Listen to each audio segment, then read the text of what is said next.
The 19th century was an age of invention, expansion, and sensational headlines, but buried within its newspapers were reports that defy modern belief. Articles calmly described farmers standing 11 feet tall, skeletons with double rows of teeth, and graves too large for ordinary men. Were these accounts reckless exaggerations, deliberate hoaxes, or distorted observations of real biological extremes? Dismissing them outright feels easy. Explaining why so many similar stories appeared across regions is harder. Before we laugh at the ink-stained claims of the past, we must ask an uncomfortable question. What exactly were those reporters seeing, and why were they believed? The origins of ancient giants. We have always been fundamentally obsessed with the concept of giants. From the earliest recorded historical stories to the massive cinematic blockbusters of today, the captivating idea of colossal human beings walking the earth commands our collective human imagination. You might naturally think the ancient scribes who first wrote these dramatic accounts just had an incredibly overactive imagination, or were deliberately trying to terrify their political enemies. Think about that for a second. What if they were not simply inventing elaborate fictional fairy tales, but were actually describing a tangible historical reality heavily filtered through their own complex theological lens?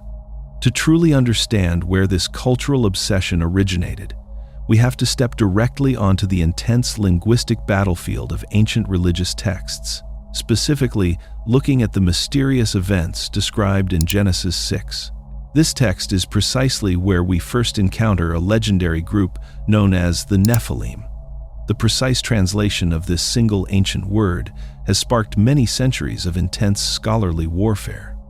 Many dedicated ancient language experts strongly connect the word Nephilim to the ancient Hebrew root word naphal, which directly translates to the physical act of falling, suggesting these specific beings were the fallen ones.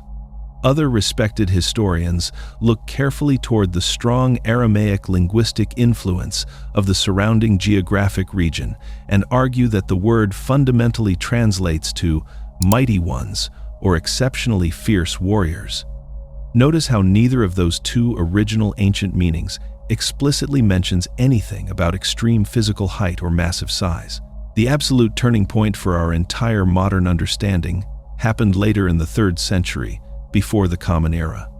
Scholars were tasked with the monumental job of translating these ancient Hebrew texts directly into Greek, ultimately creating the highly influential historical document we now refer to as the Septuagint. When those scholars finally reached the heavily debated word Nephilim, they made a specific vocabulary choice that would permanently alter recorded history. They boldly translated it using the specific Greek word gigantes. In ancient Greek mythology, the word gigantes carried the incredibly heavy connotation of immense earthborn power and massive, unearthly physical strength. That single, seemingly minor translation choice fundamentally warped the entire Western theological perception forever, permanently shifting the established identity of these ancient beings from simply being mighty warriors into being literal, towering physical gargantuans. But the texts do not stop at poetic descriptions. They get surprisingly specific, blurring physical reality with the mythological. Consider the accounts of the Rephaim, a group associated with the Bashan area of the Golan Heights.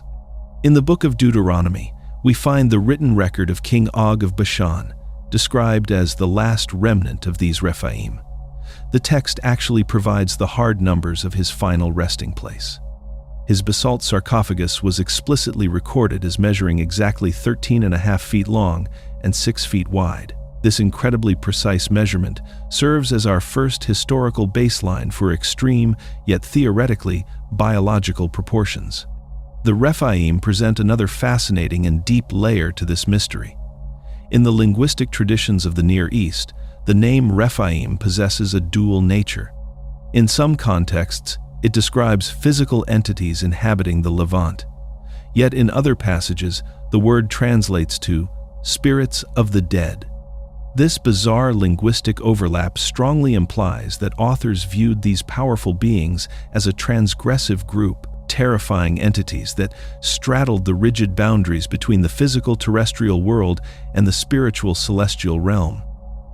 The 19th century bone rush.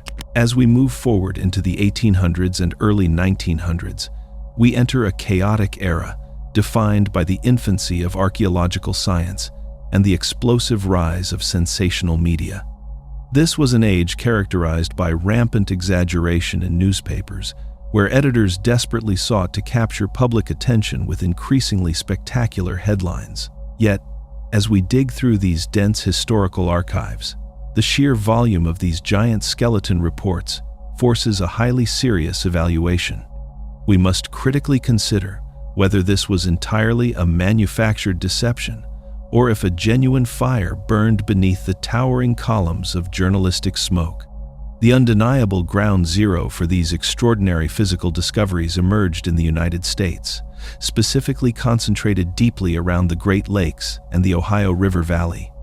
Settlers and amateur antiquarians frequently broke ground in these fertile regions, eagerly uncovering the monumental earthen burial mounds left behind by the ancient Adena and Hopewell cultures.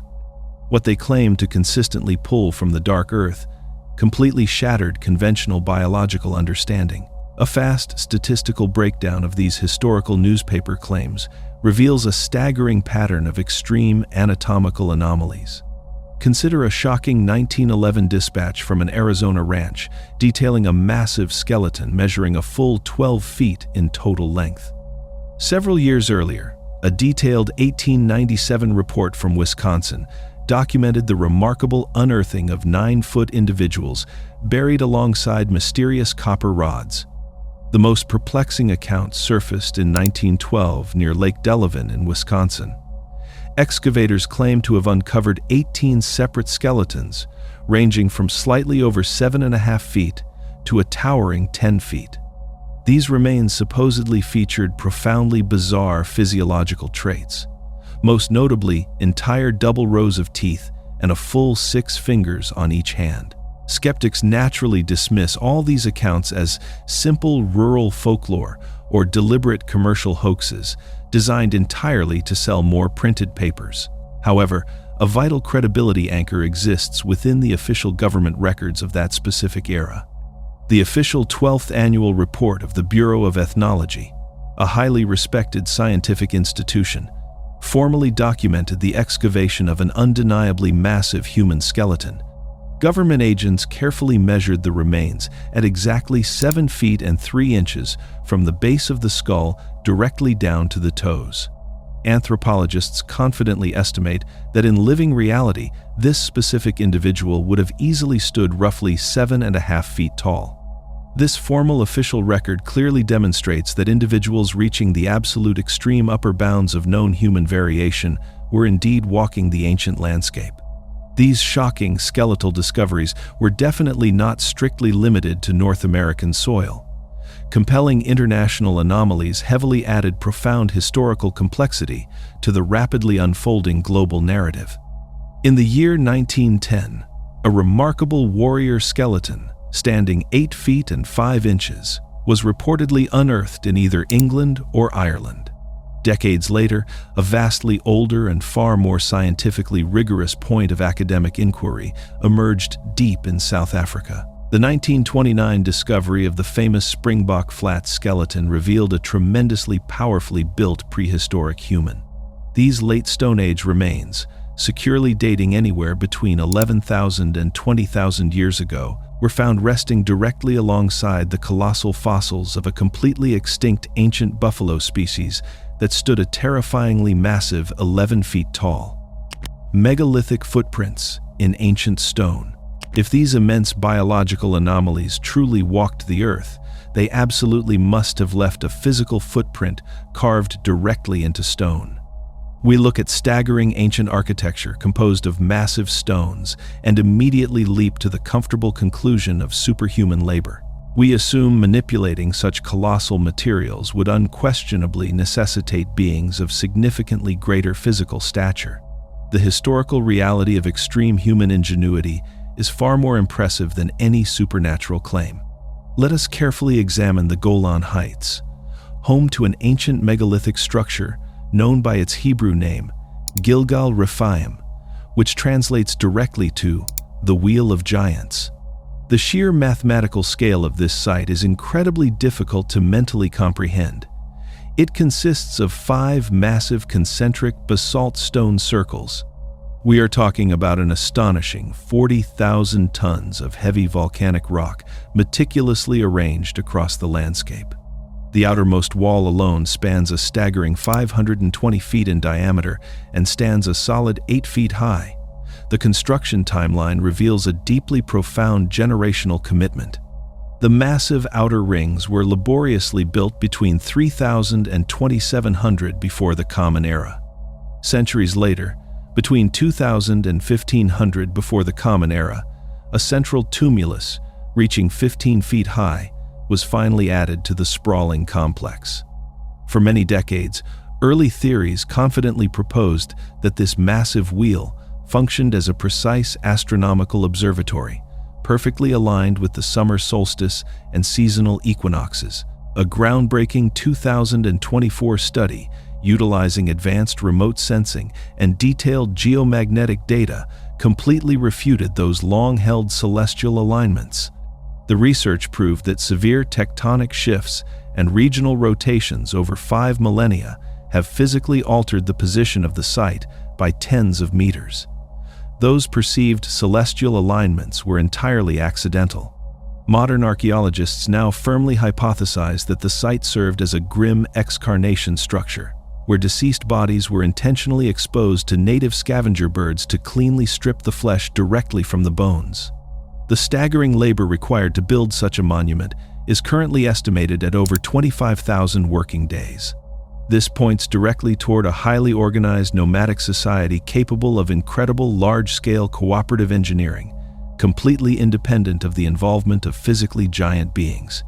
This theme of misattributed engineering echoes loudly across the vast Pacific Ocean in the Mariana Archipelago. Here we find the legendary latte stones, towering pillars carved from solid limestone or dense basalt that stood up to 16 feet in height. These monumental pillars supported the high-status wooden dwellings of the ancient people. The brute effort required to move these heavy stones was immense, a fact heavily documented by an amateur archaeologist named Hans Hornbostel in the 1920s. He successfully collected over 10,000 artifacts from the region, while extensively documenting local indigenous legends of the Tau Tau Mona, an ancient race of incredibly powerful ancestors. Hornbostel, however, was actively hiding a massive, highly sensitive personal secret.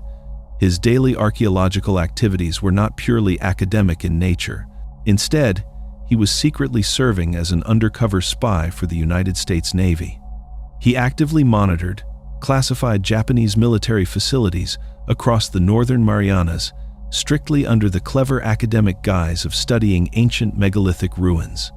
Modern osteological studies of the physical remains he collected definitively prove the ancient people were indeed extremely robust and notably tall for their specific era, but they never reached the impossible proportions of literal physical giants. The brutal physics of giants.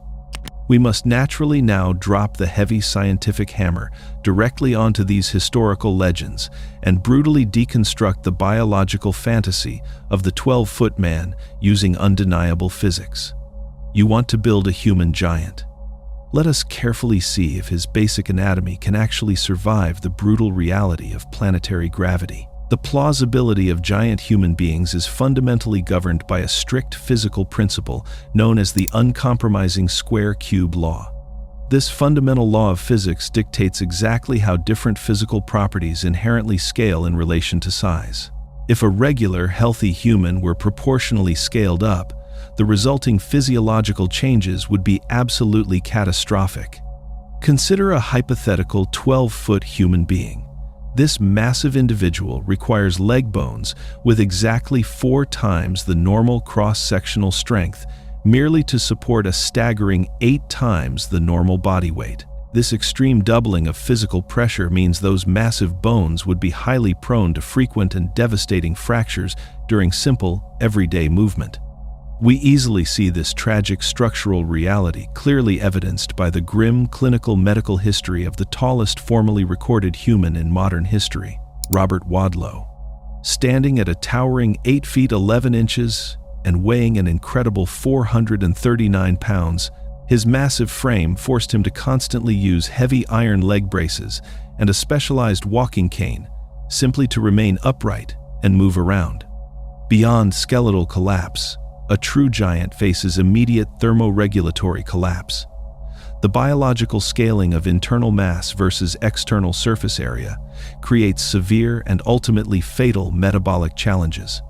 Heat generation is a direct function of internal volume, while heat dissipation relies entirely on the surface area of the skin. A staggering 24-foot giant has 64 times the internal bulk, generating massive amounts of heat, but only 16 times the available skin surface area to properly cool it down. Such an impossibly large and robust being would quickly suffer from a permanent, lethal fever, as their gigantic body would generate internal heat far faster than it could ever be safely shed into the surrounding environment. Finally, we must critically examine the devastating cardiovascular strain. The giant human heart would face insurmountable hydrostatic hurdles. To successfully pump heavy human blood upwards against the extreme downward pull of gravity to a brain located anywhere from 10 to 30 feet vertically above the feet, the heart rate would plummet to a dangerously sluggish 23 beats per minute. Large terrestrial mammals like giraffes have gradually evolved highly specialized vascular valves and incredibly thick, tight skin on their long legs to artificially maintain essential blood pressure. These complex biological adaptations are completely absent from the standard human physiological blueprint, making these colossal mythological figures a strictly certified biological impossibility in our modern physical reality. The great institutional cover-up. We must now confront the massive elephant dominating the room whenever ancient anomalies are discussed. The persistent theories regarding a massive institutional cover-up orchestrated by the Smithsonian. The modern narrative suggesting deliberate suppression of massive skeletons is fundamentally a complete farce. Yet this specific conspiracy thrives so powerfully today simply because it is firmly grafted onto a very real, incredibly dark historical foundation of institutional elitism and academic grave robbing. The most prominent modern iteration of this massive suppression myth traces its exact origin directly back to a 2014 satirical article published by the World News Daily Report. This entirely fabricated piece wildly claimed the Smithsonian formally admitted to legally destroying thousands of giant human skeletons. The article even cited a completely fake organization called the American Institution of Alternative Archaeology. Despite massive debunking efforts by serious historians, this specific satirical story remains a foundational pillar of modern internet misinformation. The perceived mysterious disappearance of countless anomalous skeletal remains from public museum displays is not actually the result of a shadowy global conspiracy, but rather a direct consequence of a highly significant legal mechanism. The 1990 Native American Graves Protection and Repatriation Act firmly mandates that federal agencies and museums must actively return human remains and sacred cultural items back to their lineal descendants or culturally affiliated indigenous tribes. Thousands of remains were rightfully removed from public bone halls and carefully reburied. This necessary ethical shift created intense friction between academic, scientific inquiry and sovereign tribal rights. The famous case of Kennewick Man perfectly illustrates this profound institutional tension. Discovered in 1996 and initially dated to roughly 9,000 years old, this profoundly ancient skeleton instantly became the central subject of a bitter 20-year legal war. Early anthropologists aggressively argued the remains represented a completely separate early migration group, attempting to block repatriation efforts. Advanced genomic sequencing eventually confirmed a direct genetic link to modern tribal populations, finally leading to the solemn 2017 reburial of the ancient remains. Alternate history researchers frequently misinterpret these quiet tribal reburials as a deliberate, shadowy effort to hide anomalous biological data from the public. This deep and highly enduring public distrust of elite scientific institutions is not entirely unearned.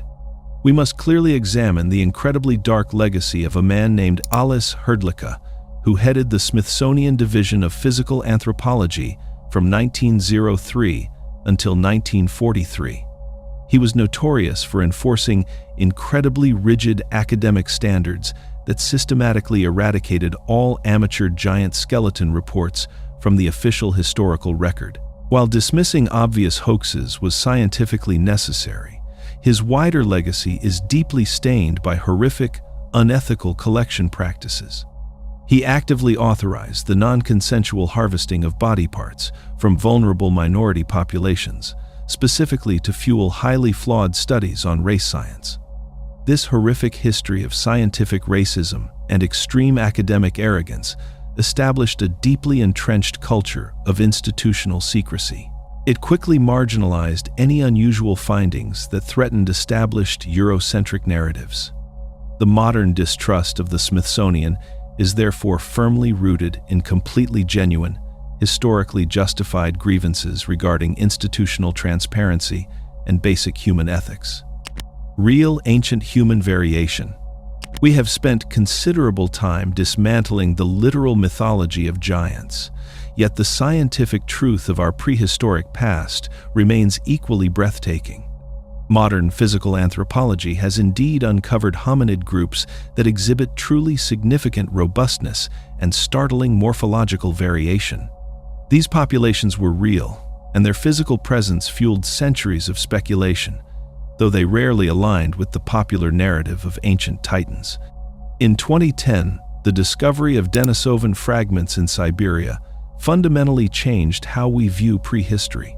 Researchers identified a hominid group possessing exceptionally large teeth, far exceeding the dimensions found in modern humans or even Neanderthals.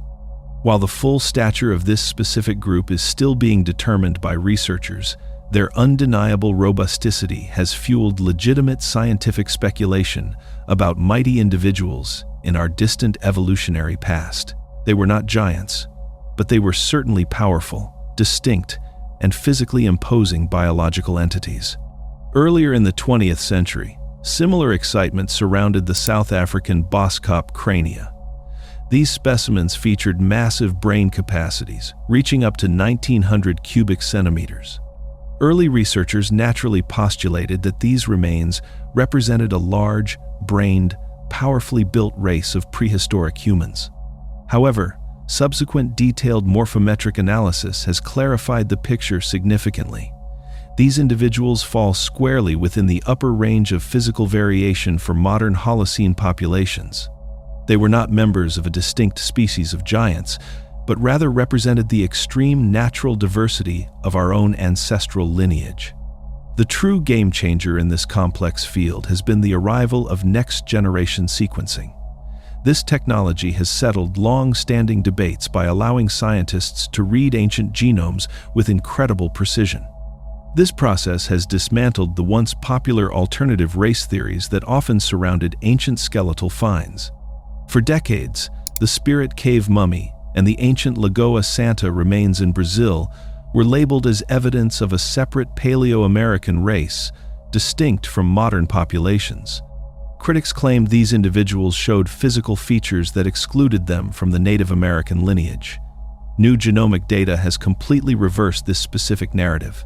We now have definitive evidence that these individuals were the direct ancestors of modern Native Americans. They possessed a high degree of phenotypic diversity and skeletal robustness that early explorers and newspaper reporters frequently mischaracterized as evidence of gigantism. The physical record shows that humanity has always been a diverse species. Ancient populations were capable of significant biological resilience, adapting to harsh environments with physical frames that seem incredibly robust by our modern, sedentary standards. By applying rigorous genomic analysis, we move away from the sensationalism of the past and toward a factual understanding of human evolution. we find that the true story of our ancestors is one of profound biological diversity, where phenotype, environment, and ancestry intersect to produce individuals of impressive size and strength. These remains are not the lost titans of mythology, but the authentic, powerful ancestors of our shared human story, whose true legacy is written in their DNA. This discovery proves that extreme human robustness is a valid scientific fact, confirming our ancestral history is truly vast and deeply complex. The legacy of ancient giants. We find ourselves at the final crossroads of a journey that began in the ancient Near East and ended in the brutal laboratory of modern physics. The evidence for giant humans in history presents a fascinating dichotomy between enduring cultural memory and strict biological feasibility. We must recognize that the widespread nature of giant mythology and the sheer volume of 19th century newspaper reports suggest a genuine historical phenomenon of exceptional robusticity that captured the public imagination. However, we also have to reconcile the pioneer-era reports of 9-foot skeletons with the 7-foot forensic realities of standardized measurement. When anthropology professionalized, the enthusiastic visual estimates of amateur explorers were replaced by the cold, hard metrics of the scientific method. The vanishing evidence is not necessarily the result of a conspiracy, but rather a combination of material reality and shifting ethics. Many of the anomalous specimens found during the pioneer era were reported to have crumbled to dust the moment they were exposed to the air. This natural degradation, combined with the scientific blackout caused by the ethically necessary repatriation of remains to indigenous tribes, has left us with a fragmented record.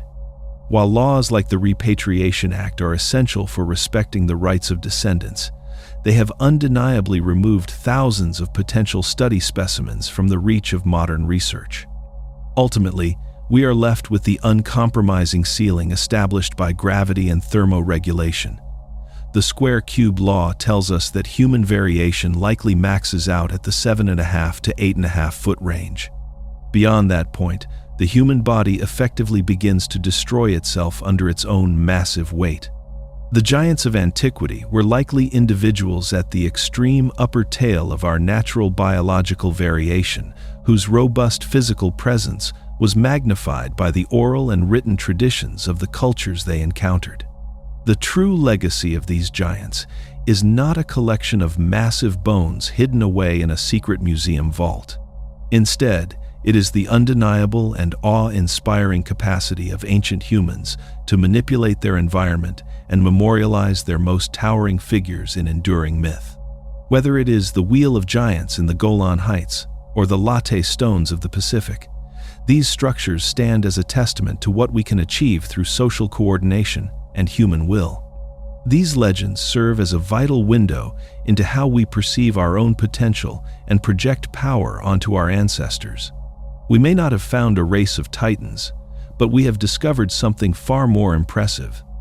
We have found the story of a resilient, powerful, and endlessly creative species, grappling with the limitations of the physical world while dreaming of something much larger.